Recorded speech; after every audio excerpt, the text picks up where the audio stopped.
Welcome to Sri atrocity channel.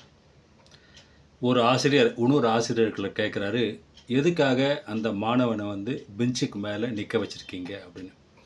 அதுக்கு ரெண்டாவது ஆசிரியர் சொல்கிறேன்னா, இந்த மாணவன்களை கேட்டேன், கட்ட பொம்மனை தூக்கில் போட்ட இடம் எது அப்படின்னு கேட்டதுக்கு அவன் அவரோட கழுத்து அப்படின்னு சொல்கிறான். அதனால தான் அவனை பெஞ்சு மேலே நிற்க வச்சேன் அப்படின்னு. உங்கள் மனைவியை நாய் கடிச்சுது, என்ன முதல் உதவி செஞ்சீங்க அப்படின்னு.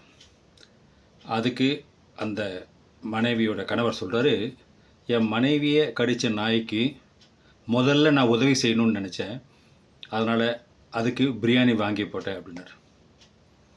ஒரு பஸ்ஸு போயின்னு இருக்கு. அப்போ கண்டக்டர் கத்துறாரு, நான் அப்போலேருந்து விசில் அடிச்சுட்டு இருக்கேன், நீ பாட்டுக்கு பஸ்ஸை நிறுத்தாமல் போயிட்டே இருக்கி ஏன் அப்படின்னு கேட்குறாரு. அதுக்கு அந்த டிரைவர் சொல்கிறான், நான் பாட்டுக்கு பிரேக்கை பிடிச்சின்னு தான் இருக்கேன், பஸ்ஸு பாட்டுக்கு நிற்காமல் போயின்னு இருக்கு அப்படின்னாராம். பொய் சொன்னால் கண்டுபிடிக்கிற எந்தனை இருக்கே உனக்கு தெரியுமா அப்படின்னு சொல்லிட்டு ஒரு ஃப்ரெண்டு இன்னொருத்தர்களை கேட்குறாரு. அதுக்கு ரெண்டாவது அவர் சொல்கிறான், அந்த பொய் சொன்னால் கண்டுபிடிக்கிற எந்திரத்துக்கு கூட தான் நான் கணவனாக வீட்டில் இருக்கேன் அப்படின்னாராம். உங்களுக்கு இந்த வீடியோ பிடிச்சிருக்குன்னு நினைக்கிறேன். பிடிச்சதை லைக் பண்ணுங்கள், கமெண்ட் பண்ணுங்கள், மறக்காமல் இந்த சேனலை சப்ஸ்கிரைப் பண்ணுங்கள். தேங்க்யூ.